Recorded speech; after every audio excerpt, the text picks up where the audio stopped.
Hi everybody, we're at the temple lot again, and this time we're going to go across the street to the Flournoy house.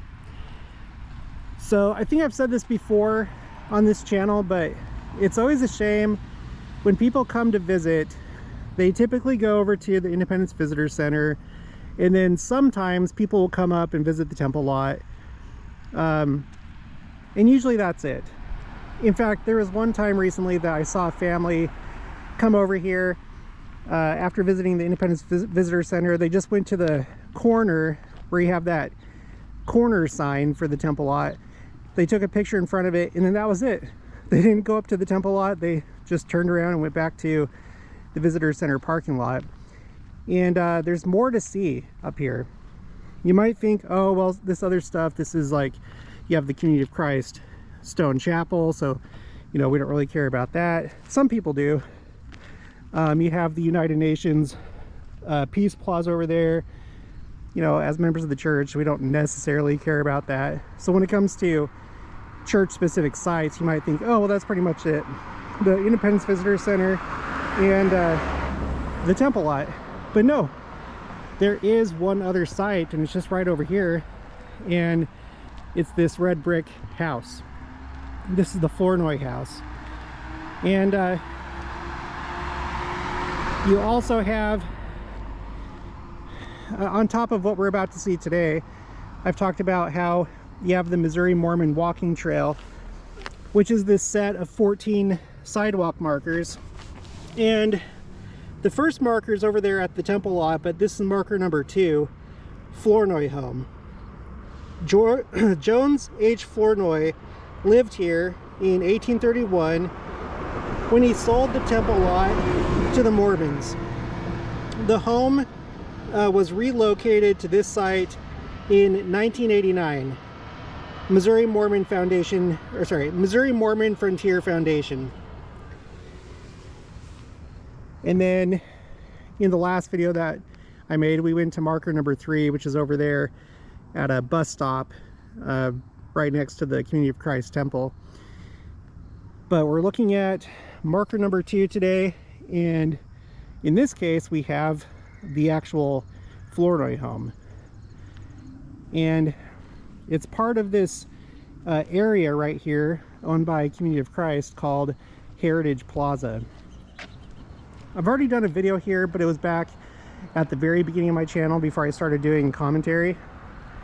And so there's 3 houses to see here. This is the first one. I don't think this is actually a historic house. It says Joseph and Janet Luff home, private residence, not open for tours, Heritage Plaza, closed, Community of Christ. So I don't know if, like, kind of like some of our church sites like Adamonte-Yaman, and I think Carthage Jail, you have some missionaries that actually live on site. I'm not actually sure if that's the case with Carthage Jail, but I thought I saw like 1 or 2 homes over there, and I think that they were for the senior missionaries. But anyway, I think that might be the equivalent. Like maybe that's a couple that are members of Community of Christ, and they have the responsibility of taking care of this property. I'm not sure. But here we have this Community of Christ historical marker for the Flournoy home. Let's go ahead and read it. Built by slave labor in 1826, the Jones H. Flournoy house is one of the oldest houses in Independence. It was originally located 4 blocks east of its current location. In 1831, church leaders led by church founder Joe Smith visited Independence. They met Flournoy, who was eager to sell his farmland.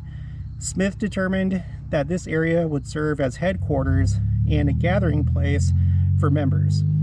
A site on Flournoy's property was dedicated for construction of a temple.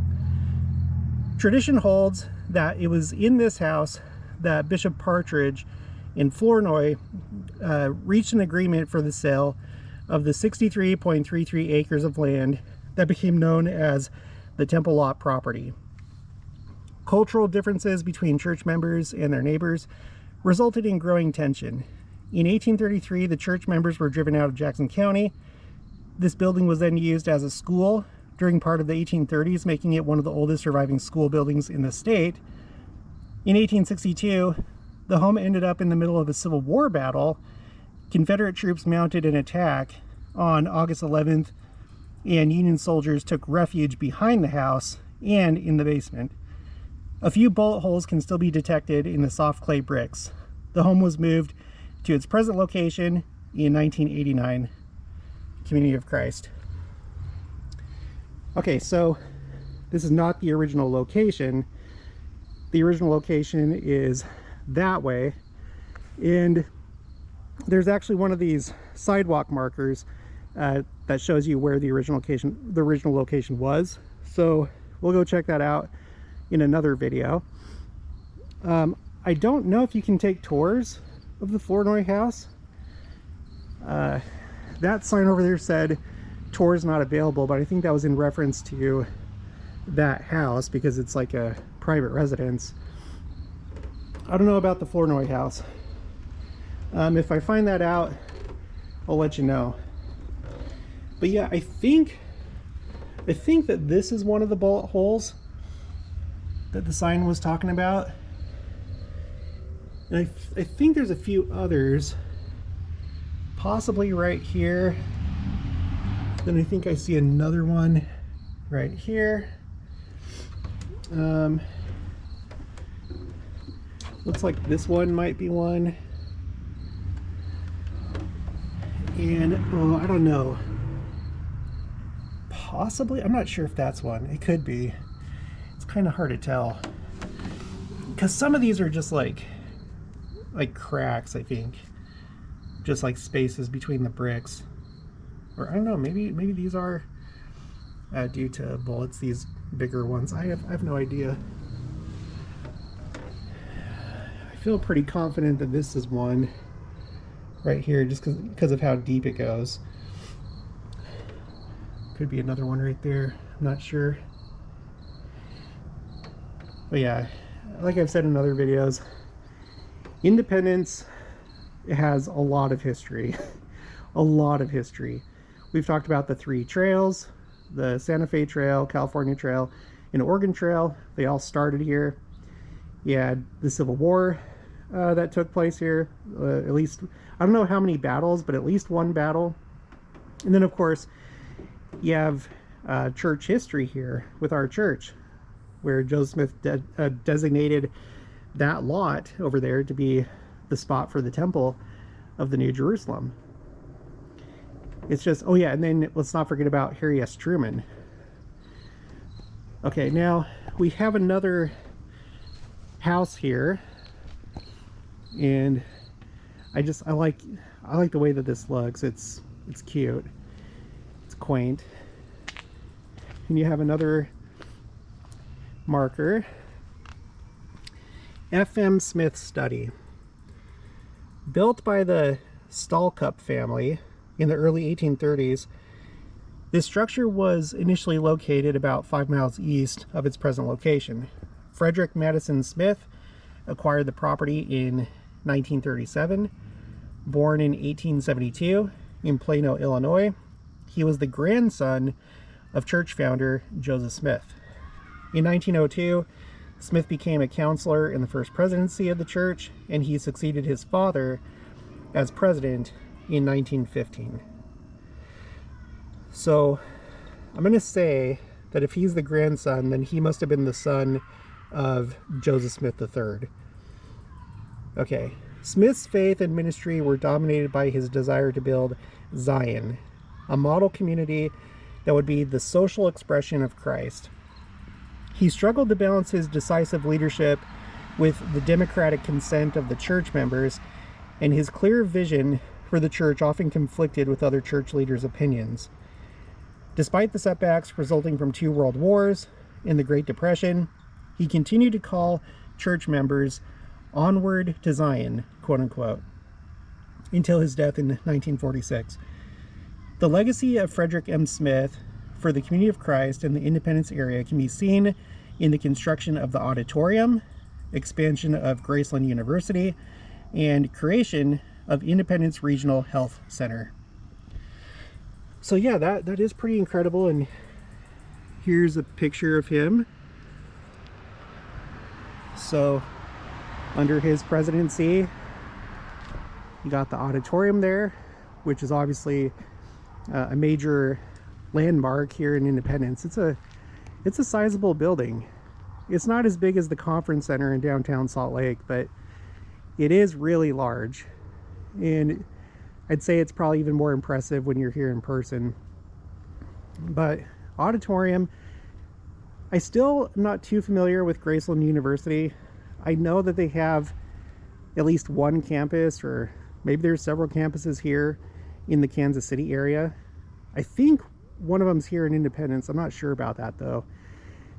But I think the main campus, or the headquarters, is in Lamoni, Iowa, which is a border town on the border with Missouri.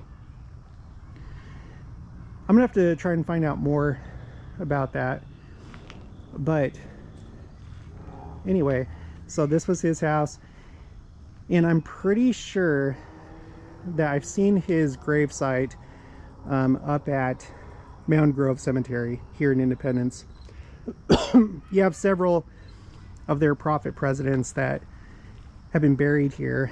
I don't know if all of them have, but when you go to Mound Grove Cemetery, you have a really large like memorial for Joseph Smith III, and then next to it you have, I want to say that I saw his tombstone.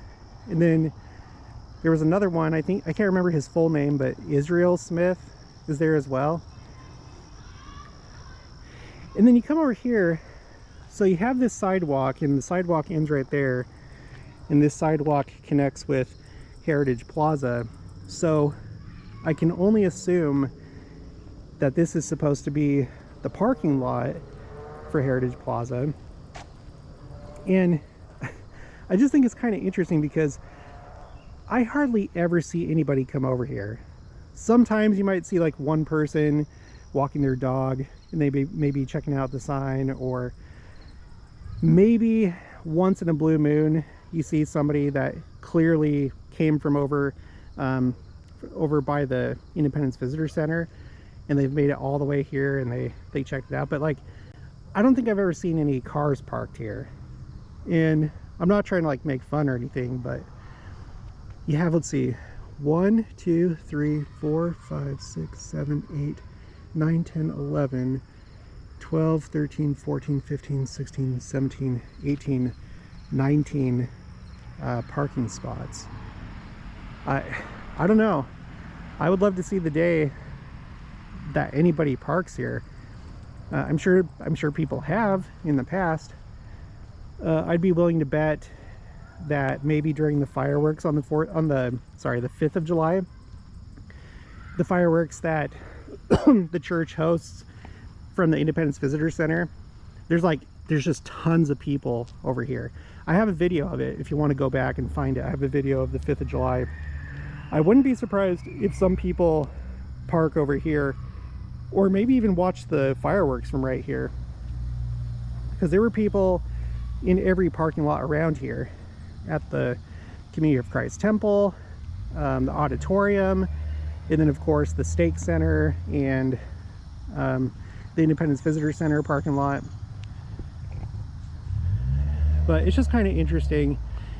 And you come over here, and it's a really peaceful little piece of land right here. It's not being used. I doubt that they have any plans for this. Maybe they do. But it's just a quiet little area. I'm noticing that both of these historic houses, the Flournoy home as well as this one, they have like outside air conditioning units. So there's the one right there, and then there's one right there for the Flournoy home. So that must mean that maybe you can schedule a tour and go inside and have it be air conditioned. Otherwise, I don't know why they would have air conditioners. I don't really know what's back here. I saw on Google Maps that there's like there's supposed to be a community garden somewhere back here. I don't know if this is it or if it's more like behind the stone church over there. But this might be it. I see some kind of fruit tree or something right there. Oh yeah, this must be where the community garden is. When I tried to find it the first time, I totally thought it was more that way, but it looks like it's right here. I don't know what kind of trees these are. There's like a shed right there.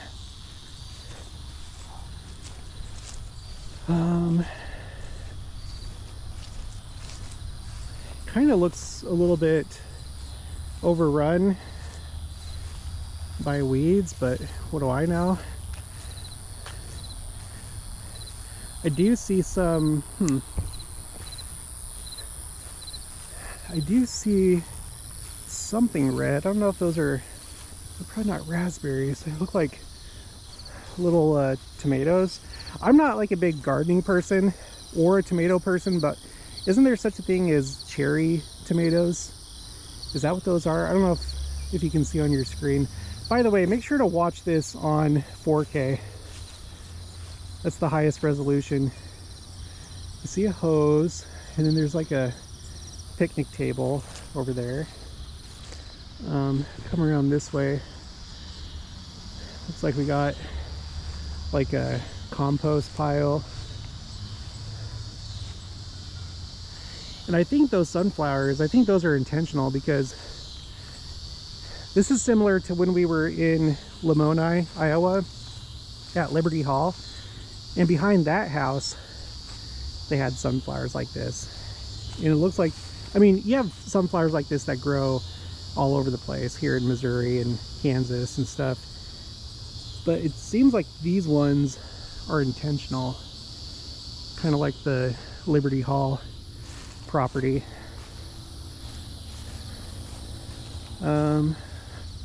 Let's go over here. Oh, this has one of those tags on there that tell you what it is. Let's see. Ooh, plums. Methley plums. I like that. What's your favorite type of fruit? Let me know in the comments. Looks like this is also plums. I don't know about these ones here. Oh man, it makes me want to eat a plum right now. That sounds good. This is so nice right now because it's sunset and it's nice and cool out here. It's in the 70s. You hear all the, you know, the crickets and the cicadas and stuff. It's just, oh, this is a lovely evening. Okay, let's save that for another video. We'll go to the stone church another time. Yeah, this is Orchard Avenue and Bowen Street. I wonder if they named it Orchard Avenue because of like the community garden back here.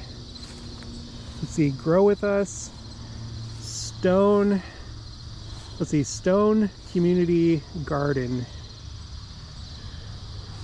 For info, please call, and then it has the phone number there. Yep, this is it. This is the community garden.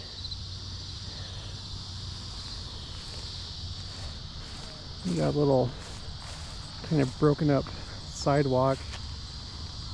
well, not broken up, but you have all the grass growing in between each cement block.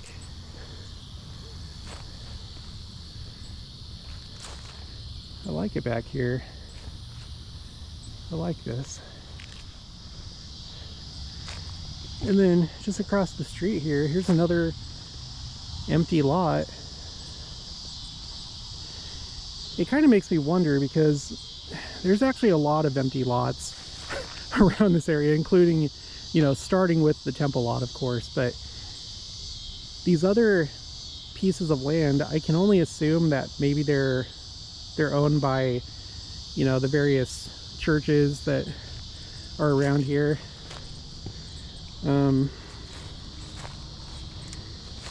So any empty piece of land is probably owned by either Church of Christ temple lot, Community of Christ, our church, Church of Jesus Christ of Latter-day Saints, and then possibly the Remnant Church of Jesus Christ of Latter-day Saints.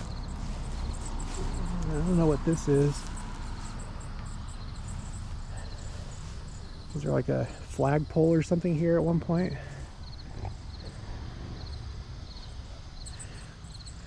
Well, somebody mows this area, and mostly takes care of it. Let's go over here.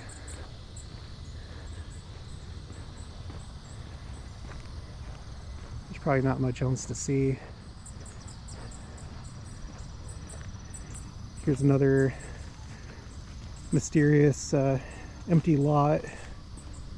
It's pretty. I like it.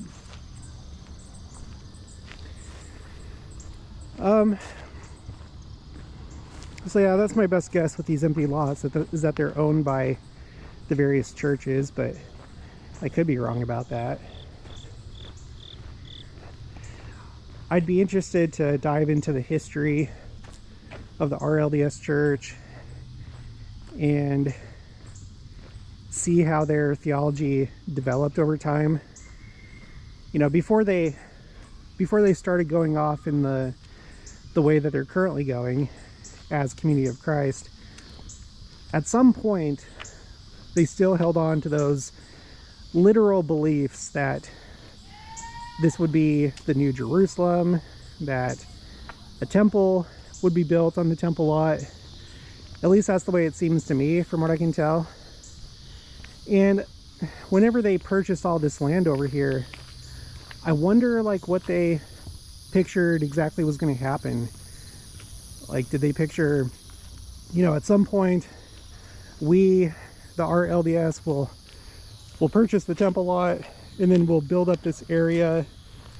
You know, maybe some of this property that we own, we'll give it to some of our members, and we'll start building the city of Zion. Like, I wonder if that was the original intent.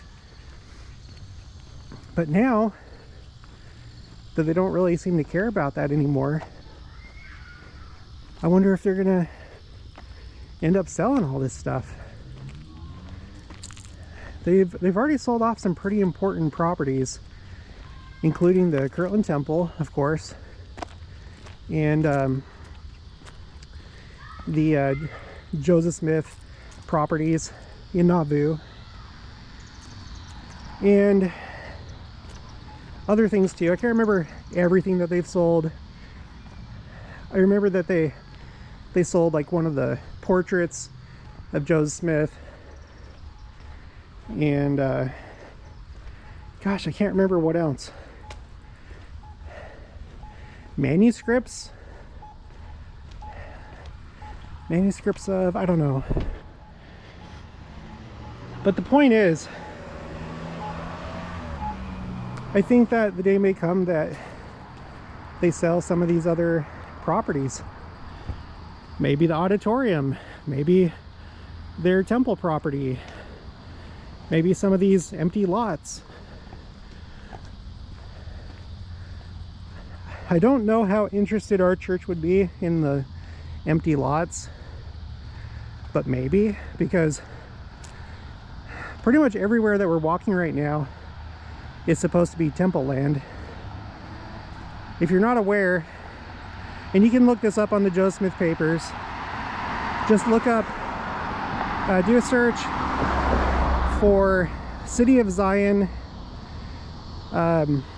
city plat, and there's two of them. There's the first one, I think it's dated June of 1833, and then the second one is August. It's the revised city plat. But you're supposed to have two central blocks, and each block would have 12 temples for a total of 24. The western block would be temples for the Melchizedek priesthood. The eastern block would be for the Aaronic priesthood. And so it's not just one temple. You know, the temple lot over here, yes, it would be the primary temple, but there would also be 23 other temples.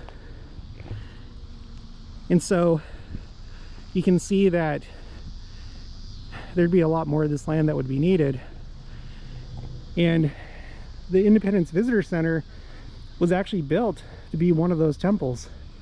It's currently being used as a visitor center, but they built it according to the dimensions that were revealed to Joseph Smith for the temple buildings.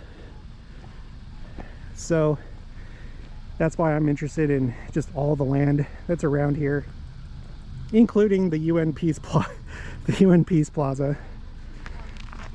But let's go ahead and end the video by coming over here. So just one more time, the purchase of the temple lot took place in that building, the Flournoy home.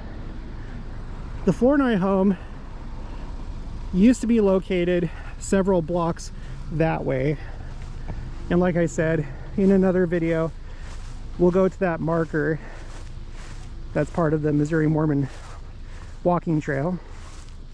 But the land that we're walking on right now used to be owned by Flournoy, and it seems to me that you had all of this area over here, and then if you kept going that way for a couple blocks, like all this was his farmland. Of course, the area looked much different than it does now. He had more trees up here on the temple lot. You read about that when you read some of those early accounts of what the temple lot looked like, and they actually depict it over here on this first marker.